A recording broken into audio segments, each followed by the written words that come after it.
Hey everyone, it's Mike with It's Pittsfield Tonight. I'm going to jump right into it. Bear with me. I haven't slept yet. I've been working on all these projects and staring at computer screens for days. And so, yeah. Anyway, bear with me. So the reason I'm doing this video is bike lanes.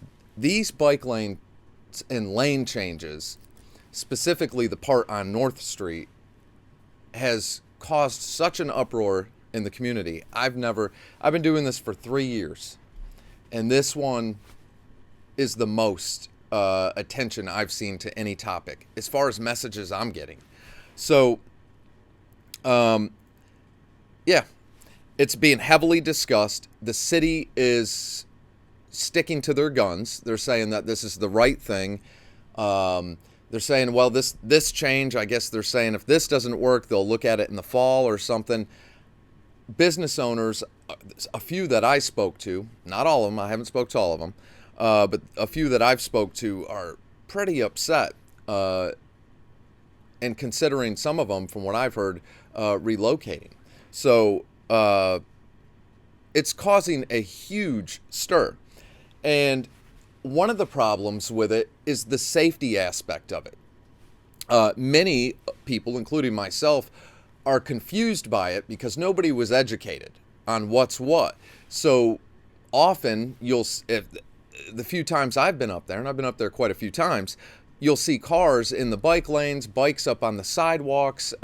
No one really knows what's going on, and then people making turns from the bike lanes, and that's confusing. The whole thing is very confusing. And then as far as like some of the stores up there, I imagine if you have deliveries, like if product deliveries coming in, where does that happen now? I wonder if that affects any of that, because can a truck like double park? I used to see like Coke trucks or Frito-Lay trucks and stuff double parking sometimes, and the guys or girls, whatever, the employees unloading the vehicle right there from the street and bringing it into the store. So I wonder if all that has stopped now too. And if that was a hassle, I wonder why that would have been a hassle when it was taking place. I mean, that would have been slowing traffic down, right? So more people could shop on North Street. So anyway, I've been talking specifically about a study that I saw where they're saying, and this is a legitimate study that took place in cooperation with the University of Colorado in Denver and the University of New Mexico, with some of their engineering professors. And this study took place over a 13-year period where they looked at bike lanes, and they came to the conclusion, based off of the data, that yes, bike lanes, protected bike lanes, make it safer. Not just make it safer, but they reduce road fatalities in half by 50% and injuries by 44%. So it is a really good thing. And when I say protected, they're talking like fencing or jersey barriers, something that literally will protect that whole lane from a vehicle smashing into there. And then that study also concluded that just painted lanes, those type of bike lanes, like the ones we have, actually make it more dangerous, and they've seen an uptick and increase in injuries and fatalities. So yesterday, very sad story, and I'm sure many of you have seen this, especially if you have some of the apps on your phone. I get news apps, or if you even have the ESPN app. You would see yesterday it popped up that the assistant coach for the New York Jets, Greg Knapp, is in critical condition. He was in an accident where he was riding his bicycle, and he's an experienced cyclist from what I read, but he was riding his bicycle in a new bike lane in San Ramon, California, and a car, confused by these bike lanes, traveled into the bike lane and hit him, and he is in critical condition right now. They don't know if he's going to make it, and I don't, at least from where I'm doing this video. And so I went to the city of San Ramon's website, and what was on there are bike facilities master plan. And I said, wow. So then I started reading it, and Oh my God, it's almost verbatim to the one we have. So basically, this is what you're seeing. In my opinion, this is what I think this bike thing that everyone's dealing with right now. During the pandemic, big boom for this. Bike sales went through the roof. The government made grants available and really started encouraging this because they thought, well, with the shared streets and spaces, this is going to be good for the pandemic. People will be able to eat outside, could help businesses, that kind of thing, and get people out of their house safely. So they really pushed these shared streets and spaces and bike lanes. And just like in Pittsfield, in San Ramon, California, where Greg Knapp was in this horrible accident yesterday, they're brand new bike lanes. They just implemented this in their city on May 28th. So these bike lanes are about 5 or 6 weeks into it where he was hit. And, it had, I found Facebook pages where there were people against it, just like here.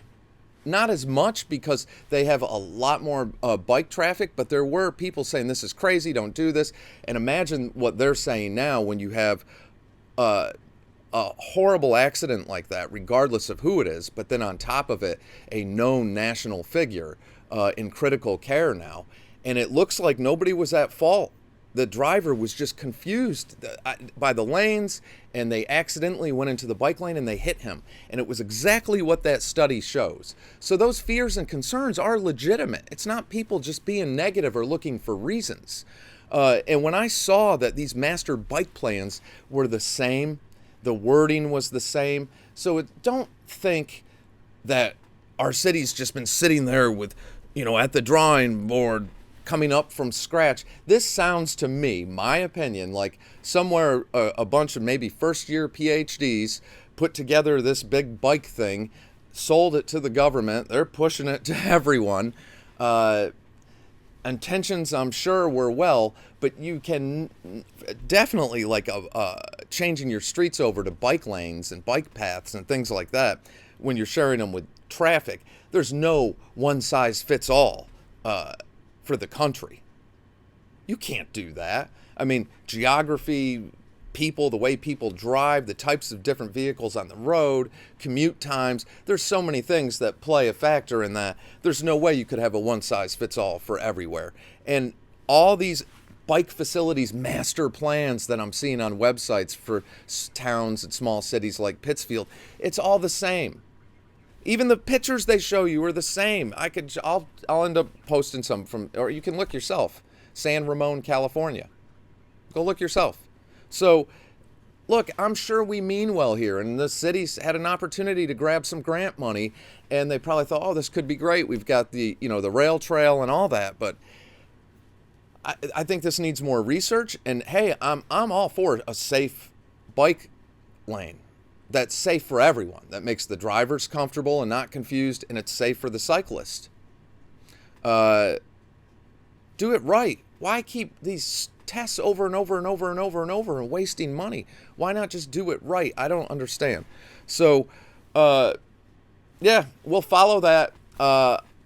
The machine is out, I believe. I saw the article in the in the Eagle pushing this at the same time. Ricardo Morales, CJ Haas are on Live 95.9, and then of course the mayor. So they'll be telling you basically.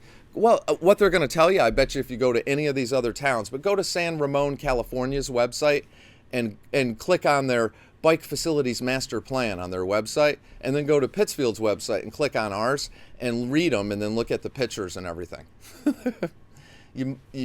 I shouldn't laugh, but anyway, just do that.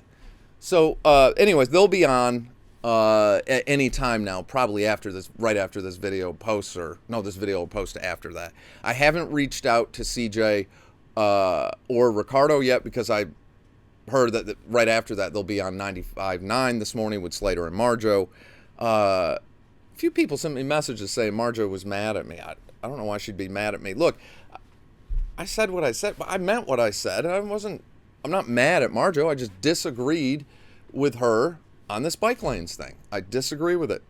I don't think this is something you can do this type of trial with.